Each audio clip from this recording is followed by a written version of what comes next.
buli muntu oyina obuyinza okulya emmere gy'oyagala naye ate omuntu toyina buyinza bugaana mmere eyo gy'olidde kufuuka mazzi. Muntu agingire wano Mwami Museveni otuusizza bannayuganda okutwogeza ebigambo ebitayisika mu kamwa olw'embeera gy'otutaddemu. Mwami Museveni essaawa eno olina obuyinza obutta bannayuganda nga bw'oyagala. Essaawa eno olina obuyinza n'authority okuteekawo akalulu ate abeetabye mu kalulu n'obakuba amasasi n'obatta n'omala n'obateekako emisango nti baabadde batujju. Naye Mwami Museveni byonna by'osobola okukola bannayuganda oyina obuyinza obubikola naye ate toyina buyinza bugaana repercussions ezigenda okuva mu bikolwa ebyo by'okola.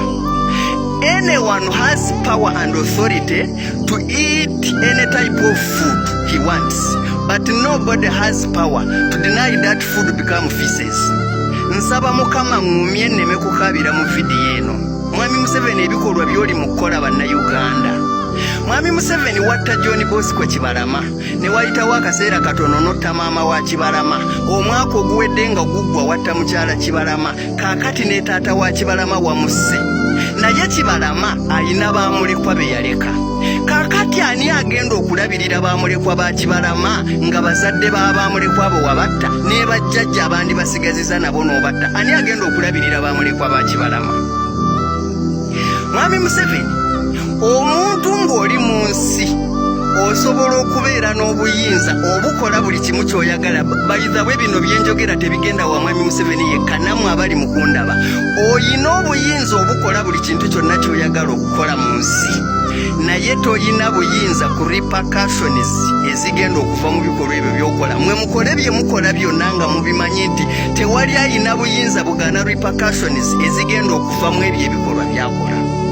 Wano wenjagalira muntu agingire wano bannaddiini abasiiba mu maaso ga Museveni nga mwewuuba ng'omukka gw'omukanzu n'abantu mwenna abawagira NRM mwe ddala mukakasa nti mmwe bwe muba musobola okutuula ku mmeeza ne bafamire members bamwe ne mulya emmere n'ebawoomera olw'okuba muwagira NRM, mukakasa ezo repercussions z'okuwagira omuntu gwe mukimanyi nti mutemu nga n'emmere gye mulya eyimiridde ku musaayi gwa bannayuganda innocent blood okutalina musango, mukakasa ddala bigenda kukomaawo.